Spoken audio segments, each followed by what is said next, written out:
bersenang-senang di pagi hari, jangan meludah di depan pintu, jangan juga meludah di depan daganganmu. Nah, ini yang dagang-dagang jangan meludah depan daganganmu, jangan membelakangi daganganmu. Karena mbah ini sudah tua, banyak mbah ini, ya ini bukan mbah ini pinter, menawarkan dagangannya misalnya nih, mohon maaf nih di sini, beli bu, jangan pak, silakan beli pak, ini pak barang saya pak, silakan dibeli. Karena apa Pak Mali, walaupun tidak berdosa, tapi itu kalau dilakukan insya Allah rezekimu pun akan banyak. Jadi jangan membelakangi daganganmu. Ada orang gotong mayat ini, kita nggak kenal waktu kita belanja nih, hindari. Nah ini kalau bicara soal hantu, soal goib, ibu-ibu, mas-mas yang ada di sini, dengan ayat kursi ataupun dengan gulu geni pun makhluk halus itu pergi. Dengan azan saja pergi. Ada pohon angker nih, kamu yang lihat ada pohon angker segala macam, banyak orang takut di situ. Azan saja, jangan dikomatin tapi. Allahu Akbar, Allahu Akbar. Pohonnya itu, biasanya kan dia suka di pohon beringin misalnya. Tapi kalau suka sebenarnya di pohon nangka, tapi nangka itu yang ada bolongannya, ada bekas batangnya, tapi dia bosok. Nah disitulah dia kayak semacam asap itu, dia masuk. Nah nanti malam keluar, dia karena habitatnya malam. Sebenarnya setan itu bukan apa, dia tuh jin. Jin itu makhluk seperti kita, cuman berbeda alam. Jadi kalau orang yang sudah mati itu sudah mati. Cuman kadang-kala jin ataupun setan itu menyerupai manusia yang mati itu untuk menggoda iman daripada keluarganya. Nah ini yang bisa saya sampaikan supaya kamu paham. Kenapa Pak? Saya itu pernah mimpi Pak, dimimpin orang tua saya yang sudah mati. Iya, itu orang tua kamu yang memang udah mati, tapi dia bisa masuk ke alam kita. Karena apa? Orang yang sudah mati itu rohnya itu masih gentayangan. Sedangkan kita tidur setengah hidup setengah mati. Kita tuh tidur itu setengah hidup setengah mati. Maka Allah gantungkan orang itu karena nanti di padang mahsyar akan diketemukan dan setelah itu kiamat. Akan yang surga-surga, yang ini begitu. Tapi alangkah sulitnya Pak. Misalnya nih, kemarin banyak yang tanya gitu, alangkah sulitnya Pak kita ini mematikan orang dan lain sebagainya. Ya nggak sulit bagi Allah. Contohnya tsunami kemarin di Aceh, ribuan manusia mati. Nggak usah soal itulah. Nah sekarang PLN ini, listrik ini, Allah ini mematikan itu nggak usah dipuntirin satu-satu. Tukang PLN itu nggak usah muntirin satu-satu. Datang ke pusatnya yang di Menggala sana, matiin sekeringnya, mati semua seluruh kabupaten. Jadi bukan mau kamu ditokokin satu-satu terus, nggak seperti itu. Dan kenapa kok ada malaikat pencatat kebaikan, malaikat pencatat kejahatan? Ya karena akan dipertanggungjawabkan semua pekerjaan kita. Malaikatnya ada 2, longkar dan nangkir seperti itu. Tujuannya yaitu Allah itu begitu sempurnanya. Jadi ini ngantor ya bahasa Mbah ya. Jadi intinya yang jelas nih, seandainya air lautan itu dirubah menjadi tinta, ini menjadi tinta, ini dirubah buat pulpen, buat spidol nulis ikan water, ikan teri, kan nggak cukup. Begitu banyaknya ciptaan Allah itu, begitu banyaknya di dunia ini. Bukan hanya di Indonesia, di dunia bahkan ada yang belum ada namanya. Makanya saya ini tekankan kepada kalian, nggak mungkin meja ini ada di sini tanpa ada pembuatnya. Ada yang orang-orang luar negeri bilang bawain manusia ini tercipta dengan kebetulan. Tidak ada yang kebetulan. Nah, mungkin HP bapak ini, HP mbah ini ada di meja ini kalau tidak ada pemiliknya. Pasti ada yang membuatnya juga. Termasuk bumi ini begitu sempurnanya. Coba sempurna nak. Nih bukti nih omongan Mbak Amit ya anak ya. Nih mohon maaf, rambut kan ya, selalu dicukur sama kamu. Pernah gak kamu cukur alisnya? Gak pernah. Padahal sama-sama dari makanan kamu, nutrisi namanya. Gak pernah dicukur. Tapi tumbuhnya ya segitu-gitu aja. Gak semua kebetulan. Mata ada tutupnya. Coba kalau gak ada tutupnya gak bisa tidur. Lubang hidungnya ngadep ke bawah. Ini aja udah bukti bahwa itu ada penciptanya. Lubang hidungnya ngadep ke bawah. Coba kalau ngadep ke atas. Hujan kemarin ya gak boleh keluar kan. Kalau mbah ini ngajinya ngaji rosona, ngaji rasa. Jadi kita tuh diciptakan pasti ada yang menciptakannya. Nah kembali ke permasalahan kamu katanya apa keluhannya? Jadi ingin mencari pasangan. Jadi kalau mencari pasangan tuh nah, ini mohon maaf ya. Kamu setiap pagi biasakanlah kamu tuh berwudu walaupun nggak sholat. Pagi mau tidur itu. Jadi yang kamu doakan itu diri kamu. Doakan, jangan orang lain dulu. Ya Allah terima kasih saya masih bisa napas ya Allah Al-Fatihah. Diri kita ini kita isi. Kenapa di sekolahnya ada namanya sehat jasmani dan rohani? Jasmaninya sehat kita olahraga, rohaninya sehat karena bersekolah ilmu. Nah, sehat jasmani begitu juga kamu. Rohnya diisi dengan apa? Dengan doa-doa. Karena Allah ini tidak butuh pulsa. Karena Allah ini yang membuat manusia, menciptakan pulsa. Tidak butuh pulsa. Allah tidak butuh makanan. Allah yang menciptakan, dia butuh buah. Nah ini kembali ke kamu. Kalau tadi masalah kamu tuh ingin mencari pasangan, yang kamu lakukan pertama sering-seringlah wudu. Karena apa? Air wudu itu membuka daripada mukamu supaya mudah enak dilihat.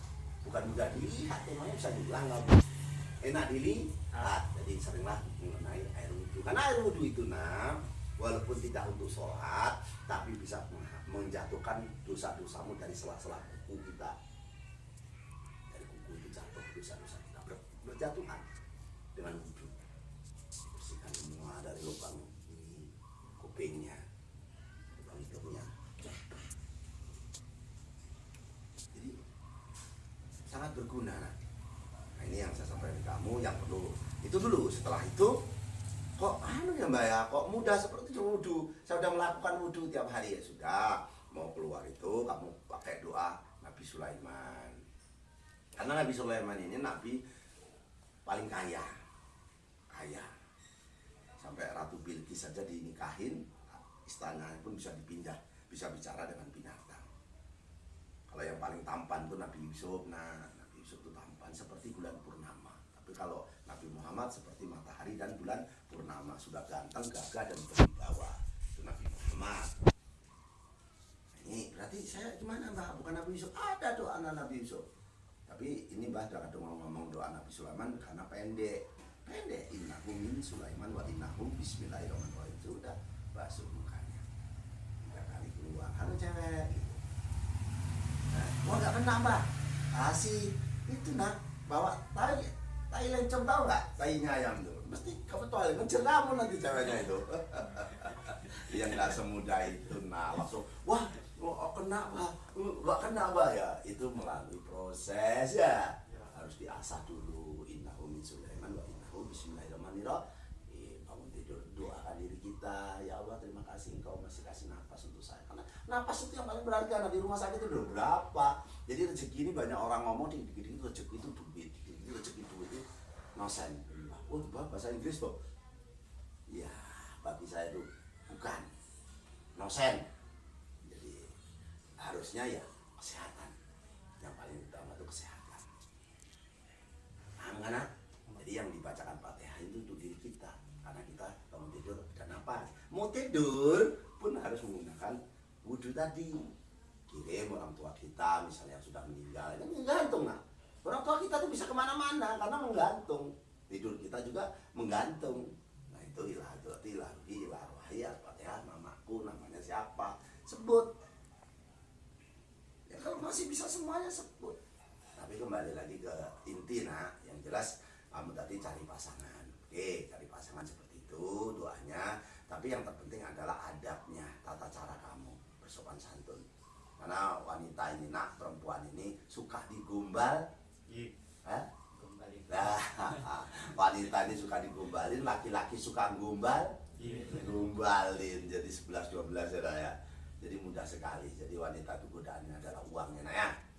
Godanya uang. Kalau kamu nanti kerja dapat duit, insya Allah nggak usah pakai peletnya mbak aja selesai. Nanti yang ilmu jalan goyang ada ritualnya ada. Tapi itu nggak alami, istilahnya nggak lama. Nanti orang itu benci dengan kamu. Yang terpenting Sementara sekarang ini kamu bangun di diri kamu supaya kamu menjadi hebat, supaya anak itu tertarik. Bagaimana caranya? Ya seperti itu, berdoa, membuktikannya itu. Nah sekarang ini sulit. Sekarang ini lihat orang itu nggak mau prosesnya. Tahu prosesnya, taunya langsung jadinya. Prosesnya nggak usah tahu ini saya beli motor nih, ini BPKB-nya, nih STNK-nya, itu pelet yang ampuh ya. Nah, itu ya nak ya untuk kamu. Jadi yang lain-lain ini bicara lagi permasalahan rezeki. Sebenarnya rezeki Mbak ini bukan banyak juga ya nak ya, karena belum tentu orang nyukur itu bisa nyukur badannya ya nak ya. Belum tentu dokter tuh bisa nyuntik sendiri ya nak ya. Dia bisanya nyuntik orang lain, nyukur orang lain, tapi dirinya sendiri nggak ketolong. Nah itu udah banyak nanya dokter tuh krepeng-krepeng saya lihat ingusan, tapi nyelamatin orang lain. Ya itulah nah jeleknya. Jadi orang berilmu itu bukan berarti bisa nolong dirinya sendiri, tapi dengan ilmu kita akan tertolong. Kembali ke masalah rezeki. Rezeki itu memang letaknya semacam goib. Orang nggak kerja keras kok kaya. Orang yang kerja keras sampai hitam gosong kok susah. Goib. Tapi semua yang diciptakan di bumi ini itu sama Allah Subhanahu wa Ta'ala, Tuhan kita ini, itu dibuat kaya semuanya. Karena lahir nggak ada yang langsung pakai baju, ataupun lahir sudah pakai baju, nggak ada. Semua telanjang. Nah, ini bagaimana caranya kita mengambil rezeki? Percaya bahwa kita ini hidup ada yang membuatnya. Ibarat kita punya anak ini Bu, punya anak 5. Nggak mungkin anaknya itu mau disengsarakan oleh kita, oleh orang tuanya, itu nggak mungkin. Caranya seperti apa? Banyak-banyaklah mengadu, banyak-banyaklah meminta, karena Allah ini ya Rahman ya Rahim, Maha Pengasih dan Maha Penyayang. Banyak-banyak meminta. Ya kalau kamu nggak banyak-banyak meminta, yang lain banyak meminta, sedangkan Allah ini kan ada nak. Kenapa? Allah itu ada di kolbu, di hatimu yang paling dalam. Bukan, mohon maaf, bukan Allah itu adanya di Mekah. Bukan nak. Biar Bapak dihujat orang banyak, nggak apa-apa. Bapak hanya ingin menyadarkan itu kan orang-orang punya duit. Kita ini nggak punya duit, nggak ke Mekah berarti nggak ketemu Allah. Tidak di Mekah. Kalau di Mekah berarti Allah ini punya orang Arab. Kita gimana orang Jawa? Kan gitu. Allah tidak di Mekah, tapi Allah ada bersama-sama orang yang susah. Jadi bukan karena ibadahmu itu hanya untuk dirimu sendiri. Zikir Pak, zikirmu hanya untuk dirimu sendiri, untuk menenangkan kamu. Ibadahmu, sholatmu itu hanya mencegah ma'ruf dan mungkar, mencegah kamu supaya nggak jahat. Bukan untuk orang lain. Yang Allah suka itu membantu orang lain yang kesusahan, karena aku di sampingnya. Enggak apa-apa dimusuhin Ustadz Yai, biarlah. Karena memang seperti itu. Orang-orang yang sholat itu dirinya. Buat apa Bapak Emna hidup di masyarakat ini nggak mau ngurmatin orang yang kaya, nggak peduli. Mau siapa aja, mau Pak Hasan Basri, mau Pak Roji, bahkan mau Winarti bupatinya pun video ini ditonton ya nggak apa-apa. Saya hormati nggak kalau orang kaya nggak mau peduli. Bener nah. Sekarang ini kan kebanyakan di masyarakat kita itu kan begitu. Orang yang kaya dihormati, gotong royong nggak mau, ronda nggak mau. Kena prank kita nak, nggak saya hormati, saya juga nggak suka. Itu yang perlu saya sampaikan ke anak-anakku semua yang hadir di sini. Kalau ilmu pelet seperti itu, nah ilmu rezeki, siap orang dilihat bukan dari begadangnya, tapi bangun paginya. Bangun paginya untuk apa? Satu, kalau melaksanakan sholat ya sholat. Kalau memang belum bisa melaksanakan waktu di luar agama Islam ya bekerjalah. Karena di situ dibuka, ditabur rezeki itu, burung tuh keluar kaki, pulang sore kenyang perutnya, anaknya kenyang semua. Iya, ditabur dari segala penjuru sama Allah. Makanya saya lihat orang itu yang sukses itu pasti bangunnya pagi, nah. Bukan karena senang kedukun atau pahit air, itu tidak, nah. Tapi orang yang senang bangun pagi. Tapi begadang nggak apa-apa, nah, pagi. Jadi orang banyak begadang itu bukan orang yang sukses, nah. Tapi kalau dia begadang tapi mau kerja, ya sukses juga, bangunnya pagi itu tadi. Karena Sunan Kalijogo ini nak cerita ini Bapak sedikit. Sunan Kalijaga itu kenapa lebih sakti dari yang lain? Karena Sunan Kalijaga ini toponya tapanya itu bukan karena lapar, tapi karena dia betah melek, maka Sunan Kali jaga, kalinya dijaga, dikelilingi terus supaya nggak ngantuk. Sakti. Nah, kalau bicara kesaktian bukan tempatnya ini, nah. Yang jelas pada hari ini kita bicara tentang bagaimana kita supaya jadi manusia dan kita dimanusiakan. Itu saja. Kalau masalah cari rezeki, ada cara-caranya, ada adab-adabnya. Walaupun itu tidak berdosa, jangan dilakukan, jangan meludah depan pintu, jangan membelakangi daganganmu, dan jangan kalau jualan ini mentang-mentang jualan, tahu-tahu ada orang beli garam langsung dilayani pagi hari, jangan juga itu seperti itu. Tunda dulu, kalau udah ada yang beli kasih, oh kok mbak jam 10 kayaknya barangnya enak. Ini soal garam kadang-kadang orang kecolongan, karena garam ini Allah ciptakan ini sebenarnya untuk mengusir setan, bisa untuk datangkan rezeki, bisa. Garam grosok ya, jangan garam yodium ya. Untuk melet bisa, untuk melet bisa. Jadi intinya yang perlu saya sampaikan di sini tentang bagaimana cara-cara mencari rezeki dengan cara magnetnya. Magnet itu menyedot dengan cara Allah. Jadi itu yang perlu dilakukan, bangun pagi, jangan lupa kita semangat dan bahagia, jangan judet, jangan cerewet, jangan judes, jangan ceketus, jangan, pokoknya satu rumah itu nggak boleh. Nah rezeki itu akan lari kalau orangnya itu cerewet, terutama ibu-ibu ini cerewet apa dengan suaminya ini nggak nyatu, nah rezeki itu nggak akan datang. Jadi percaya diri, saya punya duit 1 miliar, saya punya duit 1 miliar, bisa. Aset bapak ini dihitung miliaran, nah bapak pernah di KPK masuk ke sini gara-gara bapak nyalon DPR. Apa sampai semua data-data yang terlalu kayak miliaran bapak. Bapak kerjanya sebenarnya kemarin nyantai-nyantai aja, nyatanya ada duitnya. Yang di rumah makan, yang pemancingan, yang di Lampung Timur, yang ini, itu asetnya miliaran sih. Jadi intinya yakin dengan diri kita. Jangan kan cuma 1 miliar, 100 miliar kamu bisa kamu cari. Yang penting kamu saya harus dapat, jangan dapat. Di diri kita ditanamkan bahwa ada duit 1 miliar, ada duit 1 miliar. Itu yang perlu saya sampaikan ke kamu orang itu, karena Allah bersama kita, Allah bersama orang-orang susah. Jadi jangan takut kamu berbuat sesuatu dengan orang lain, karena nanti akan dilipat gandakan dari hasil perbuatan kamu. Karena karma sekarang ini cepat, gak kayak dulu. Berbuat sekarang tahun depan udah kena. Kita nyakitin orang, siap-siap aja disakitin orang. Siap-siap aja tuh, karma itu berlaku nah. Jangan kamu bilang nggak berlaku. Memang kadang-kadang kita nggak tahu. Kamu marah dengan orang, oh kamu kurang ajar, kamu bajingan, kamu babi ya, kamu ambil wah misalnya nggak sebanding kamu marah-marah. Kalau dia udah waduh, udah sujud, nangis, yang bumi ini kamu yang kena karma. Entah dengan cara apa, nggak mungkin mukul dibalas pukul, nanti ada orang lain yang memukulnya, entah itu malaikat, entah itu siapa, saya nggak ngerti. Jadi yang jelas sekarang jangan berbuat jelek, nanti kamu akan dijelekin orang juga. Nah itu saja yang perlu saya sampaikan. Masalah jimat, masalah ini itu hanya hiasan, itu nggak harus, nggak sebuah keharusan. Yang terpenting adalah ditanamkan di diri kita bahwa Allah itu bersama kita.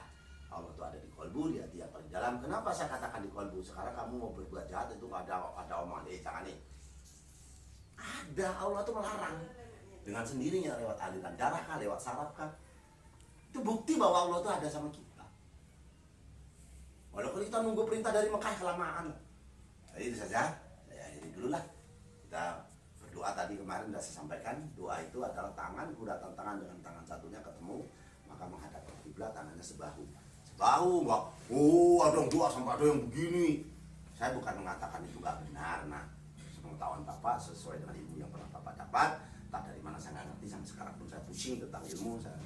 Jadi intinya tangan guratan tangan satu dengan tangan satunya ini jadi satu, lalu tekuk, yakinlah. Nah, nanti Allah akan berbuat dalam kolbu kita. Nggak ada yang nggak, kata Allah, sangat berupaya pun. Jadi itu saja yang bisa saya sampaikan. Saya tidak perlu panjang lebar, yang terlalu panjang membuat kejenuhan.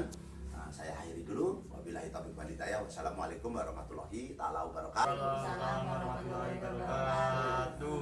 Jadi salam itu semangat ya nak ya, karena salam itu adalah doa untuk kamu, bukan untuk saya. Tapi membalas salam maka akan diberi kerahmatan dari Allah Subhanahu wa Ta'ala.